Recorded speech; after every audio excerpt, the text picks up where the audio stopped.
Welcome back. In this video, we're going to consider the very important topic of human rights. We see them all around us, popular in the news media, but what are the agreed philosophical foundations for human rights, if there are any? And what are some of the critiques of human rights, if there are any of those? I hope you enjoy it.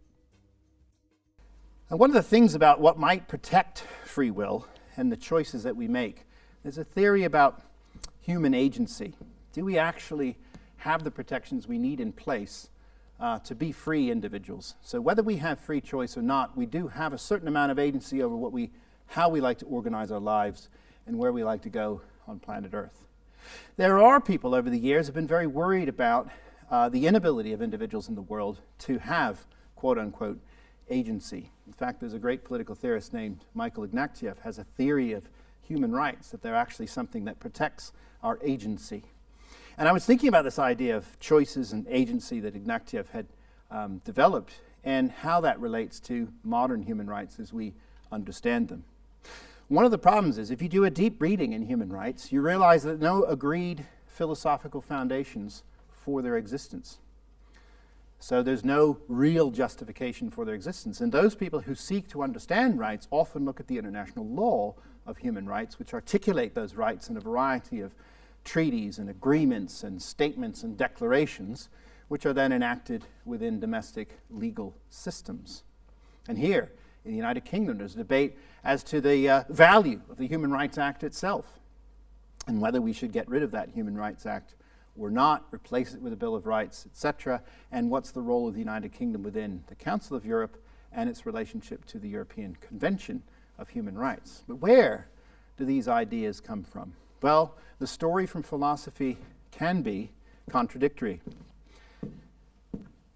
One appeal to the existence of rights comes from Aquinas, who argued that rights come from God. Because we are creatures of God, we therefore have rights. So the Aquinas and the Aquinian tradition suggests that maybe rights exist in God. Secondly, there's the natural rights argument, that within the natural order of things, humans have inherent rights and possess those rights. So we can make an appeal to God or nature. Thirdly,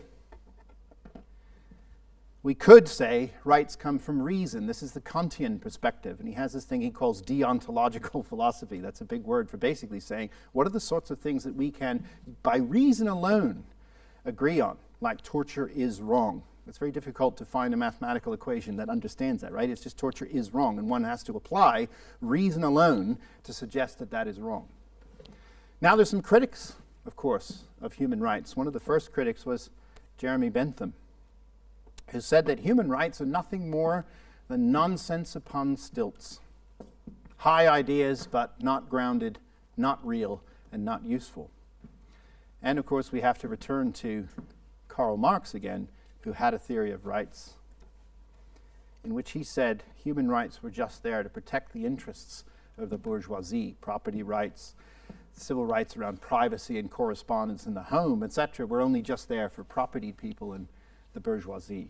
So we have an array of philosophies in defense of rights or critical of rights. And here I need Charlie to help me. He's going to be my great adjudicator. So Charlie, if you could stand here, that'd be very helpful. Here would be good. I'm going to give you 3 envelopes, okay. And we'll have 3 volunteers who will come up. They will select one of our philosophers, place it in an envelope, and return to their seat. Does that make sense? Yep. And since you're a genius at math, you'll realize that if only 3 people do that, there'll be 2 placards left. One for me, one for you? No, actually, we're going to put them face down on the table so I can't see them. Does that make sense? Yep. So you're the envelope guy, all right? You're in charge of the envelopes. I'm going to stand over here because I don't want to witness what happens. And I'm going to choose people to go up and select a philosopher. Could you select a philosopher, please? What's your name? Lydia. Lydia, off you go. Okay, I'm going to close my eyes here.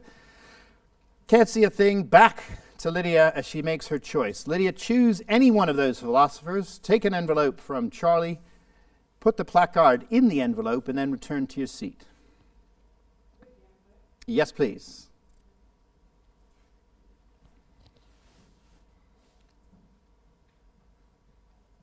Okay, so you have one chosen in an envelope. please take a seat. Excellent. Hello.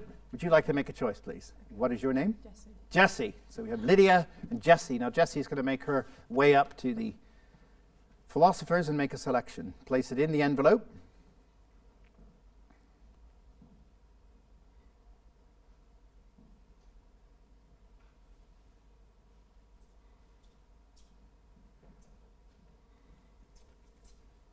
Excellent. And now your placard is obscured, and I have no idea what you've chosen. Fantastic. Now, I'd like one more, please. So I don't want to look at the placards. Could you be our third person? Yes, and your name is? Ella. Ella. Great. So Lydia, Jessie, and Ella.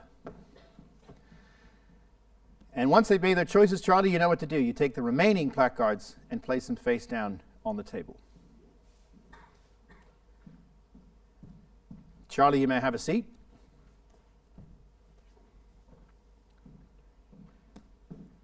Okay. You are seated. Excellent. So, placards down, everything obscured. I want you to think about the philosophers you've chosen. Were you particularly influenced by them, or was it more kind of process of elimination? I felt a bit bad for them. You felt a bit bad for them. Good. Okay, that's a good motivation. And you? Kind of random. Random. Good. And what do you study here? Engineering. Engineering. Okay, you have to deal with a lot of randomness in engineering, don't you? You want that bridge to be, to stay in the wind. There's a lot of random forces on a bridge, right? So that's the sort of thing I want you to, you do built environment, is that right? No, design engineering. Design engineer, well, okay. And what was your motivation? Random. Pretty much random. Okay, let's see what happened to random. Could you stand, please? Have you ever had your mind read? I don't think so. No. You don't think so? Okay, just hold your placard like that. That's fantastic. Okay, out from the body. Great. And I just want you to relax. Okay, that's great. Well done. Okay, concentrate on the philosopher. Okay, that's very good. So we talked about God, nature, reason, nonsense upon stilts, and the bourgeois philosophies. You were influenced most heavily, whether randomly or otherwise, as an engineer, in the application of reason, and you chose Mr. Kant. Am I correct? I think so, yes. All right, so empirical verification, Kant. Thank you very much. Right. Secondly, that was Lydia, now it's Jess's turn. Have you ever had your mind read? Probably not. Probably not. Okay, relax, doesn't hurt, okay? You're like a tin soldier. All right, here we go. All right, very good. Concentrate on your philosopher. That's great. All right, and what are you studying? Psychology. Psychology. Did that have any influence on your choices? Probably not. Probably not. Okay, very interesting. It was a natural selection. Yes, it was Locke and nature. And if we see, ladies and gentlemen, Locke and nature. All right. And finally, it could be one of three, because there are two up there, two chosen. Right. You ready? Yep. Okay. Direct access to your mind. Just hold like that's great. Fine. Thank you very much. Okay. Concentrate very hard. You felt sorry for them. Yeah, I feel You like felt that's sorry. giving it away. You were giving it away. Not necessarily. If I had said, oh, I feel sorry for the philosopher, who would you choose? But you did choose Karl Marx, didn't you? Yeah. Well done. Ladies and gentlemen, three philosophers. Thank you very much. Karl Marx. All right. So I hope you enjoyed that. It's interesting when people end up with Karl Marx, whether they chose it or not. But I somehow knew which one that she chose. So in our next video, we're going to consider the science of deduction. How do we take information about the world that we know to say something about the world we do not yet know? Stay tuned.